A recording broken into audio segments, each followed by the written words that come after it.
नमस्कार। द देसी अड्डा पर आपका स्वागत है। मैं हूं राकेश तिवारी।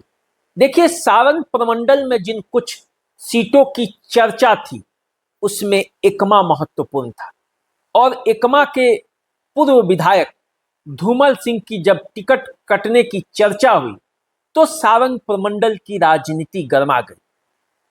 कहा गया कि लोजपा के खाते में ये सीट चली गई है, लेकिन अंततः ये सीट जनता दल यूनाइटेड के खाते में आई और धूमल सिंह ही जनता दल यूनाइटेड के यहां से प्रत्याशी बने।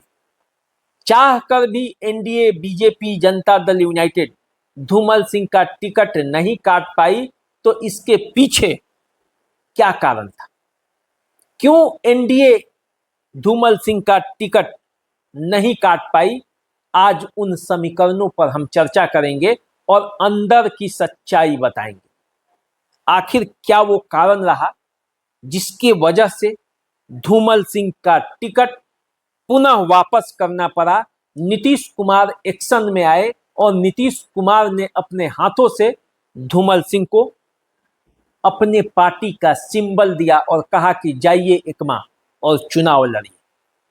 देखिए, धूमल सिंह पहले भी कहते थे कि मेरा सीधा संबंध नीतीश कुमार से है, बीच में कौन है, टिकट तो मेरे पास आएगा। लोग मानने के लिए तैयार नहीं। अंत में कुछ ऐसा हुआ भी। लोजपा की एक लिस्ट वायरल हुई और उस लिस्ट में एकमा का नाम शामिल था कि लोजपा इस सीट से चुनाव लड़ेगी। बगावत और विद्रोह भी हुआ। एकमा में धूमल सिंह के समर्थकों ने बवाल काट दिया। धूमल सिंह भी कह दिए कि निर्दलीय प्रत्याशी के तौर पर चुनावी मैदान में उतर जाएंगे। 2000 में कौन से कोई पार्टी का टिकट मिला था बनियापुर से जो मैं जीत गया। यदि 2020 में जीता तो 2025 में भी जीतूंगा। लेकिन उसके बाद क्या हुआ? नीतीश कुमार ने उन्हें बुलाया, वो नीतीश कुमार के पास गए, जमे रहे तब तक जब तक सिंबल नहीं ले लिया। तो देखिए आखिर हुआ क्या। देखिए, हुआ ये कि सारण जिले, सिवान जिले और गोपालगंज जिले में जो सीटों पर प्रत्याशी एनडीए ने उतारा उसका जब समीकरण और गुना भाग किया गया तो जो आंकड़े आए और जो तथ्य सामने आया उससे नीतीश कुमार भी हिल गए और उन्हें लगा कि कहीं सारण प्रमंडल में खेल ना हो जाए। बीजेपी को उन्होंने इस बात से अवगत कराया।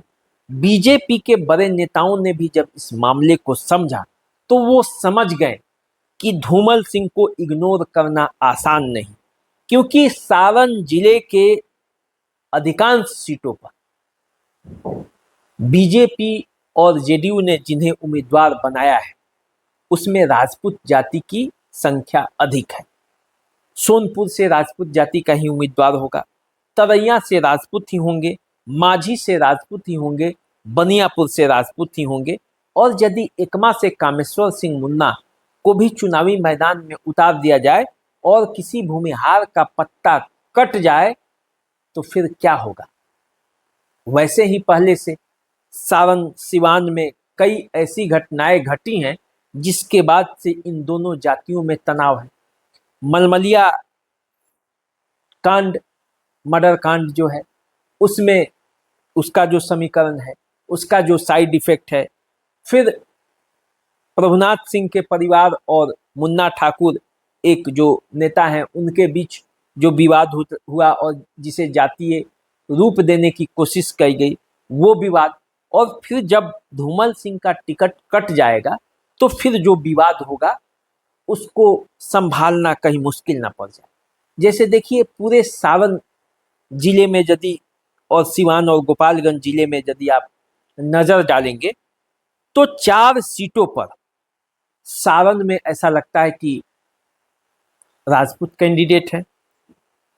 2 सीटों पर जो है वो सिवान में है और 1 सीट पर गोपालगंज, यानी कि कुल 24 में से 7 सीटें राजपूत के पास है। भूमिहार जाति से सिर्फ एक गोरिया कोठी में, और यदि एकमा की भी सीट कट जाती तो सिर्फ तो एक ही रह जाता। तो पूरे प्रमंडल में सिर्फ 1 सीटें भूमिहार कैंडिडेट को देना ये पूरा चुनावी समीकरण को बिगाड़ सकता था। और धूमल सिंह का नाम ऐसा है जिनके पीछे भूमिहारों की एक बड़ी गोलबंदी हो सकती थी।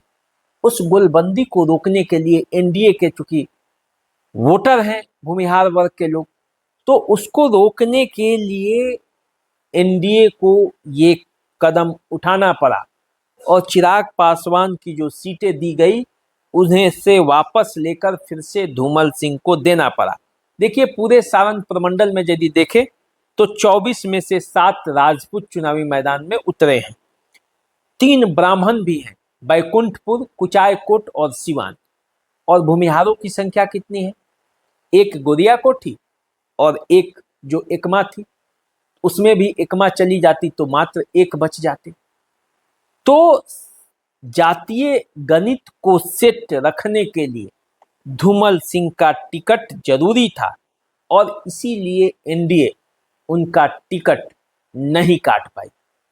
अब देखिए धूमल सिंह पिछले चुनाव में लड़े तो हार गए। उनकी पत्नी टिकट पर चुनाव लड़ रही थी, हार गए, लेकिन उसमें भी एक बड़ा हाथ माना जाता है कामेश्वर सिंह उर्फ मुन्ना को, क्योंकि वो लोजपा के टिकट पर चुनावी मैदान में उतर गए थे। तो इस बार भी यदि इस तरह से होता तो फिर नज़ारा सारण प्रमंडल के का बदल जाता राजनीति में। तो उस विद्रोह को रोकने के लिए एनडीए को अपने कोर वोटर को अपने पाले में रखने के लिए ये जरूरी था कि धूमल सिंह का टिकट हर हाल में उन्हें दिया जाए। और इसीलिए जनता दल यूनाइटेड ने ये कदम उठाया। देखिए नीतीश कुमार समीकरणों का खेल जानते हैं। नीतीश कुमार ये समझते हैं, तमाम राजनीतिक गतिविधियों के बावजूद, तमाम सामाजिक समीकरणों को साधने के बावजूद वो ये समझते हैं कि आखिर राजनीति में कब किसको और कहां फिट करना है।